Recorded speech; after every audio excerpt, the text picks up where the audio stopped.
Provide you a number of informations from the business, economic, and capital market sectors. With me, Wicky Adrian. This is Market Headlines.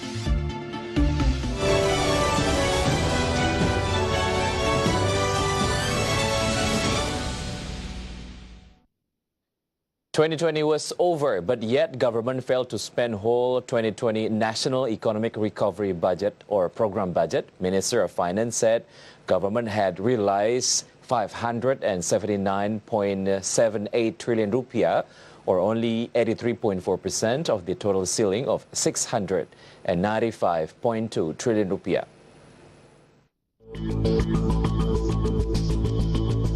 Minister of Finance Sri Mulyani Indrawati said that the budget for the National Economic Recovery Program until the end of December 2022 had only reached 579.78 trillion rupiah, or only 83.4% of the total ceiling budget of 695 trillion rupiah.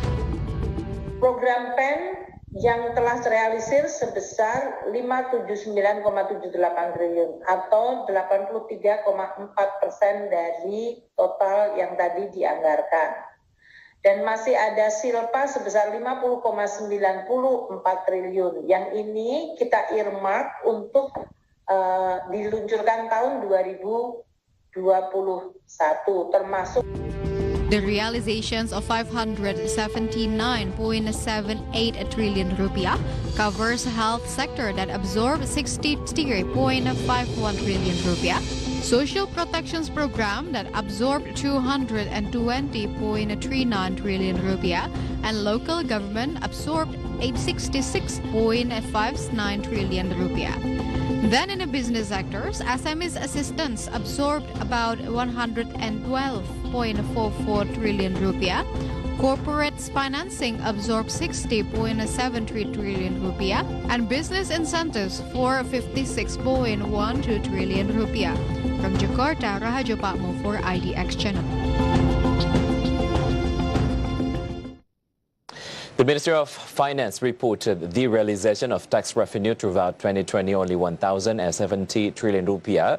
This figure has contracted 19.7% compared to the realization in 2019.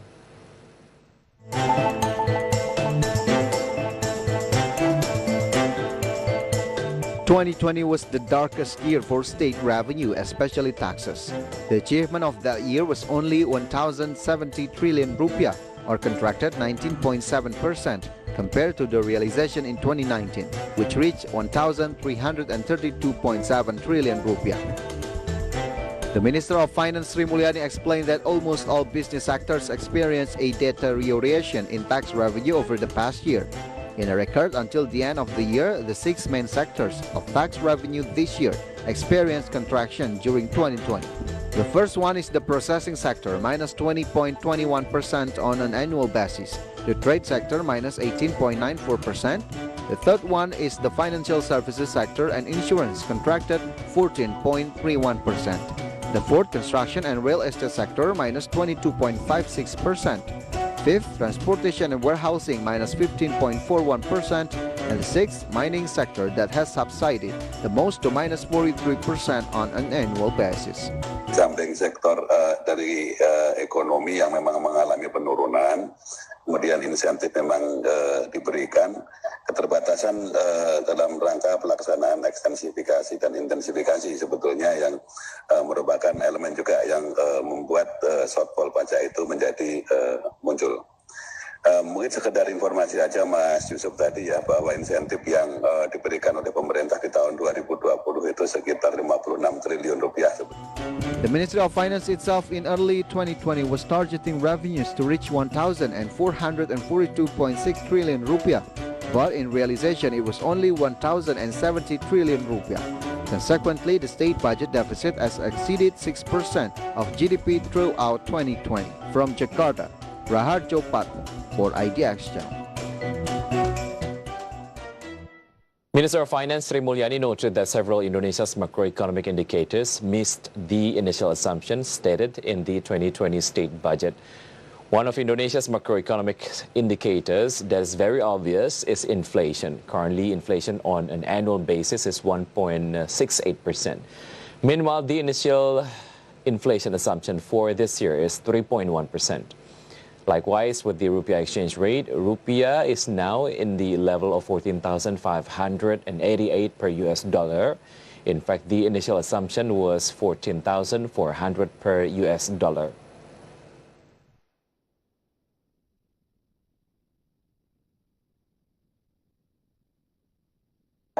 Inflasi yang tadinya diasumsikan 3%,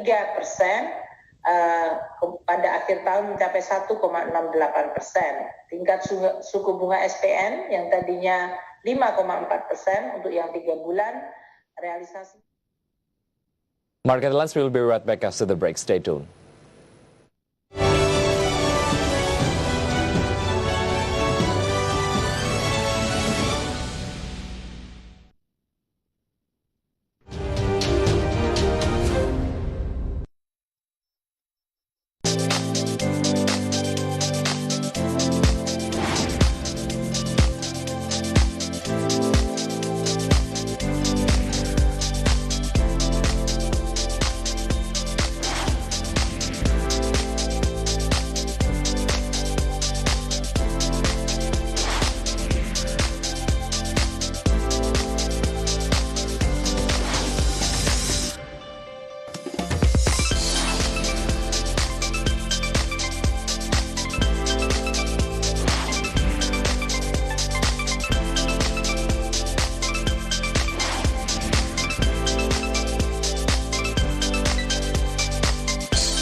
Ya halo pemirsa, nama saya Mangivera Tjong. Saat ini saya menjabat sebagai presenter dan juga associate producer.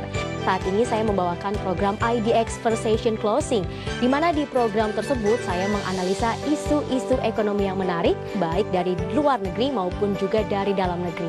Tentunya hingga saat ini saya masih terus belajar dan saya sangat menikmati profesi tersebut.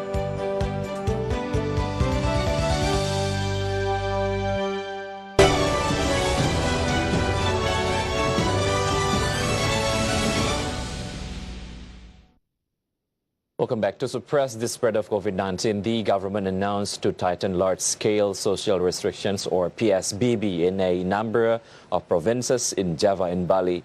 The PSBB tightening will be implemented from January 11 to January 25th, 2021.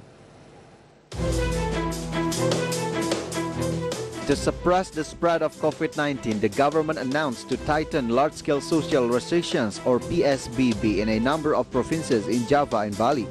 The PSBB tightening will be implemented from January 11 to January 25, 2021.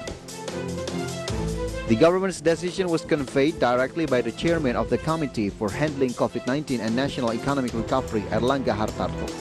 Erlangga stated that the decision was in accordance with Government Regulation Number 21 of 2020 concerning large-scale social restrictions in the context of accelerating the handling of COVID-19. Dipandang perlu untuk melakukan pengendalikan kenaikan kasus COVID melalui kegiatan-kegiatan pembatasan berbagai aktivitas di masyarakat. Nah, kemudian juga pemerintah melihat beberapa hal yang perlu dilakukan pembatasan dari kegiatan masyarakat yang berharap tentu penularan virus COVID ini bisa dicegah ataupun dikurangi seminimal mungkin. In taking this policy, Erlangga said that the government looked at the data on developments in handling COVID-19, such as the risk zone for coronavirus transmission, the ratio of the occupancy of isolation beds and the ICU. In addition, the government also sees active cases of COVID-19, which currently have reached 14.2%. From all sources, for IDX Channel.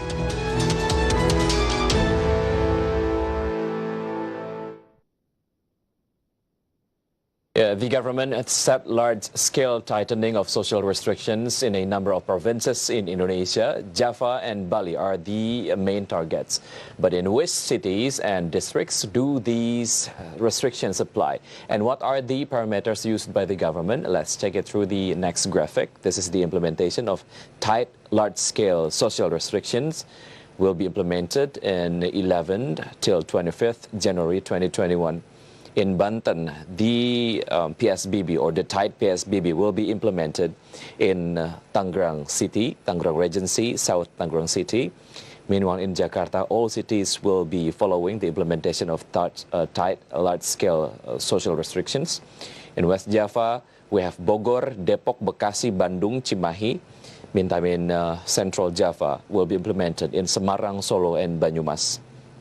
Meantime, in Yogyakarta, Gunung Kidul, Sleman, Kulon Progo, East Java, Malang, and Surabaya. And of course, Bali will also do the same, implementing the tight, large-scale social restrictions. And some areas that will be also implemented the same thing in Denpasar and Badung.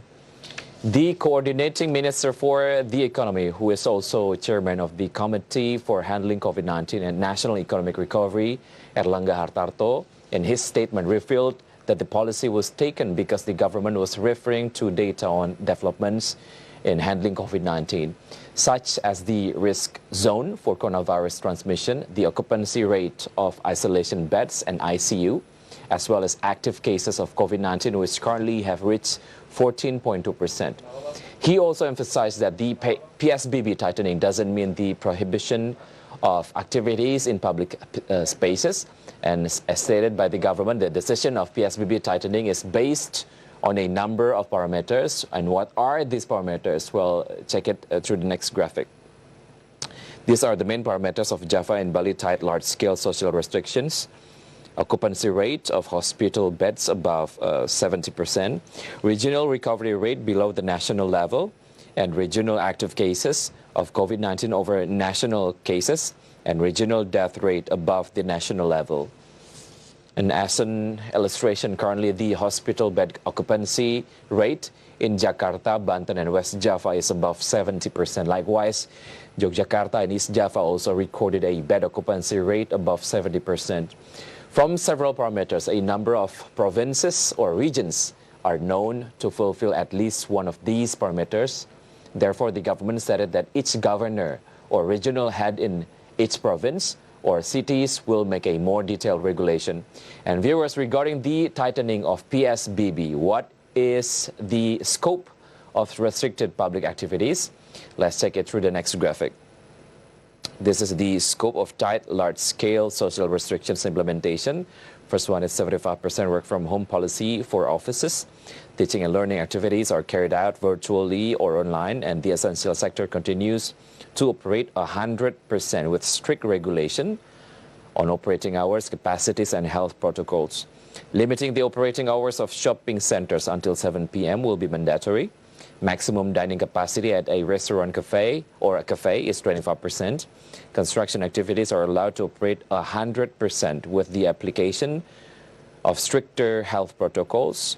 Maximum capacity of places of worship is 50% with the implementation of stricter health protocols and temporary suspension of public facilities and social and cultural activities, and adjustment of capacity and operating hours of transportation modes.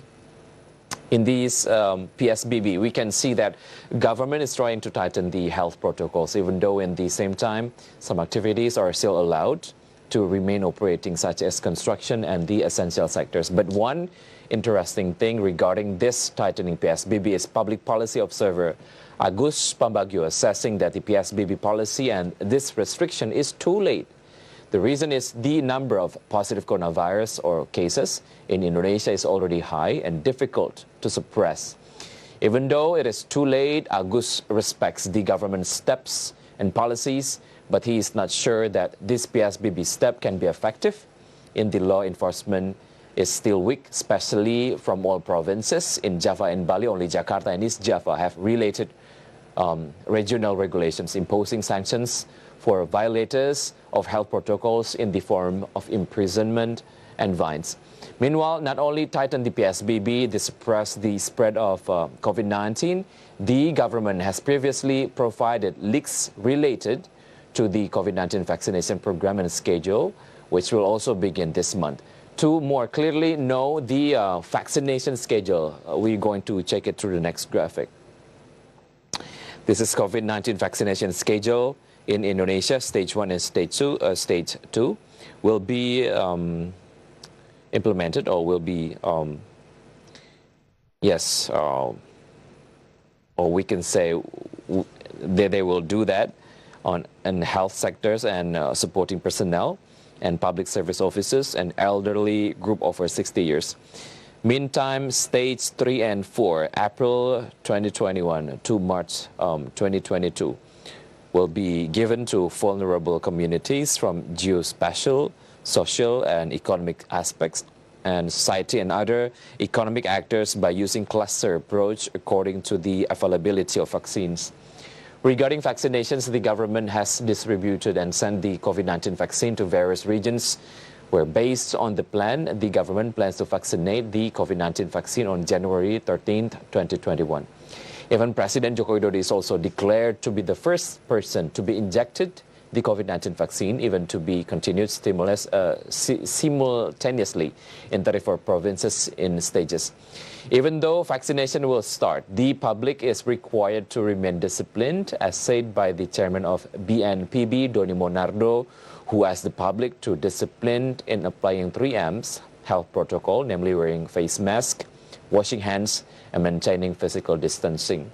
And hopefully the tight social restriction measures that will be implemented on January 11 will be able to reduce the spread of the coronavirus in Indonesia. Stay tuned on Market Headlines because we'll be right back after the break.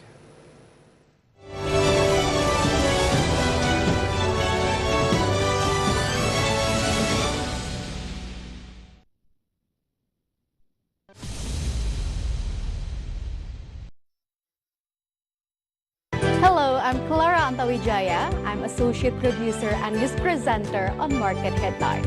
As Market Headlines starts at 4:30 p.m., which is in line with the closing market, therefore we summarize market conditions only for you. And my job in here as a journalist, I give concise and accurate news for the audience. And also, being a journalist is not only a job for me, but it is also a passion.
For our last segment, at the Jakarta Composite Index intraday movement earlier today, JCI was open at the level of 6,091.72, and then approaching the closing time on the first session, the index was on the level of 6,139.22.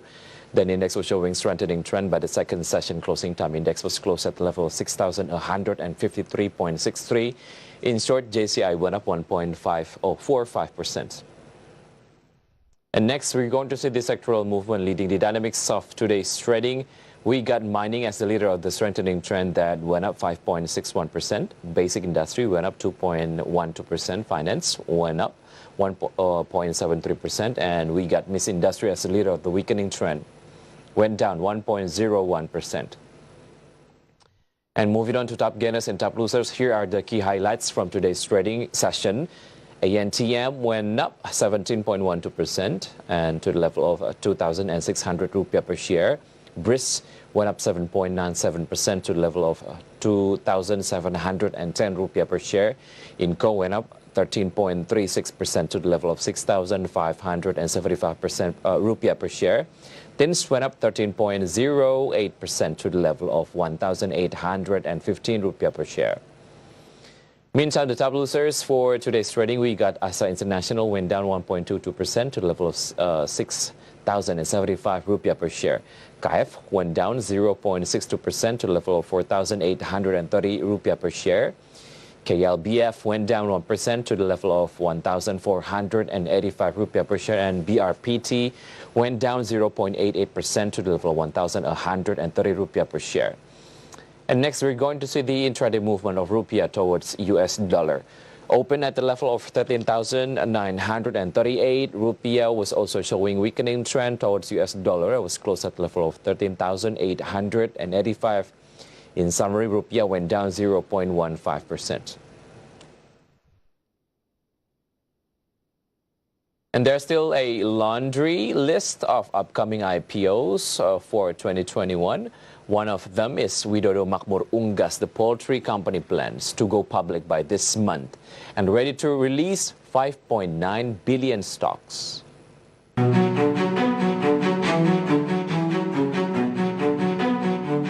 Rapid snapback rally and rock bottom interest rate for rejuvenating JCI's wheeling and dealing. There's still laundry list of upcoming IPOs for 2021. One of them, Widodo Makmur Unggas. Chief Executive Officer of Widodo Makmur Unggas, Ali Masadi, stated that this poultry company will conduct IPO by this month and ready to release 5.9 billion stocks. Company will release a maximum of 35% of the issued and fully paid up capital. Perseroan melepas sebanyak-banyaknya 5,9 miliar saham baru ke publik atau setara sebanyak-banyaknya 35% dari modal yang ditempatkan dan di store. Perseroan akan menggunakan dana IPO sebesar 74% untuk ekspansi dengan menambah serta memperluas sarana produksi yang akan digunakan untuk pembangunan fasilitas breeding farm, kemudian pembangunan fasilitas layer commercial farm, pembangunan fasilitas hatchery atau penetasan, kemudian pembangunan fasilitas komersial broiler farm, serta pembangunan fasilitas slaughterhouse, serta fasilitas untuk feed mill atau pabrik pakan ternak. The initial public offering is planned for January 29, 2021. And this corporate actions, management Widodo Makmur Poultry appoints CIMB Niaga Sekuritas, BRI dan Reksa Sekuritas, and Samuel Sekuritas as the joint lead underwriters. From Jakarta, Gilang Praditya for IDX Channel.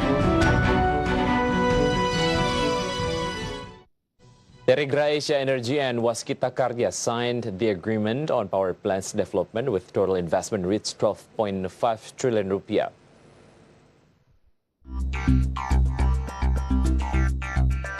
Teregra Asia Energy and Waskita Karya have signed the agreement on 5 micro hydro power plants and 2 hydro power plants development. The total investment of those projects reached 12.5 trillion rupiah. Both companies agreed that operational of commercial on date is targeted to take 24 months for micro hydro and 36 months for hydro power plants. The micro hydro power plants will be built in North Sumatra, while the hydro power plants in Aceh. Meantime, the total capacity of 7 power plants reached 509.98 megawatt. Waskita Karya Operational Director Gunadi said that the company is supporting the target of renewable energy resources implementation, so that the company started to work on power plants projects. From all sources, for IDX Channel. The Indonesia Stock Exchange is now setting up some regulations for e-commerce startup IPOs. IDX prepares regulations will ease e-commerce to secure funds, but at the same time will protect the investors as well.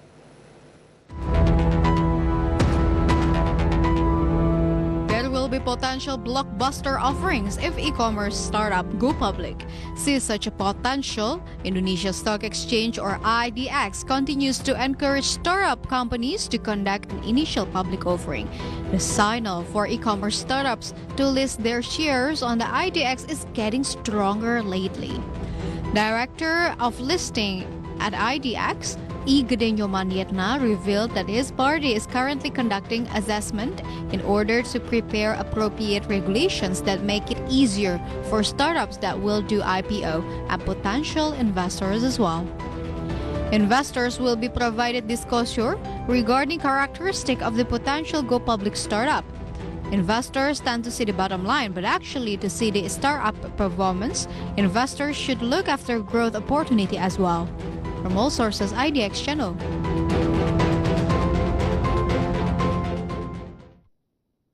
Step aside from market condition as coronavirus pandemic takes big role on current economic situation, and here it is an update data about coronavirus globally.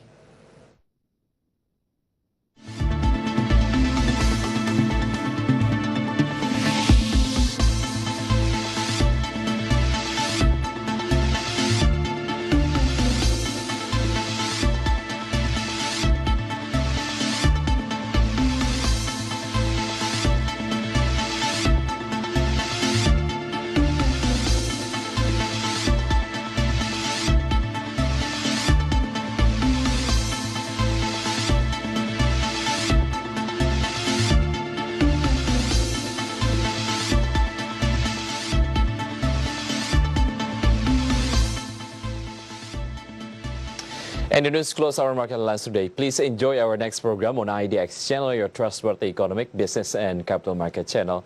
I'm Wicky Adrian. Have a nice evening and stay safe.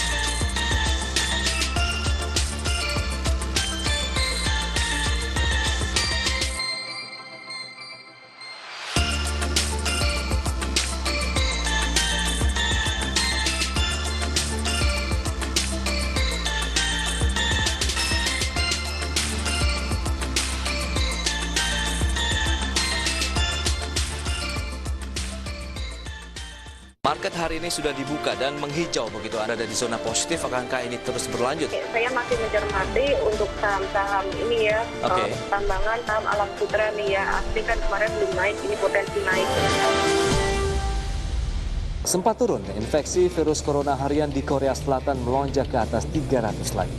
Lonjakan virus baru-baru ini pun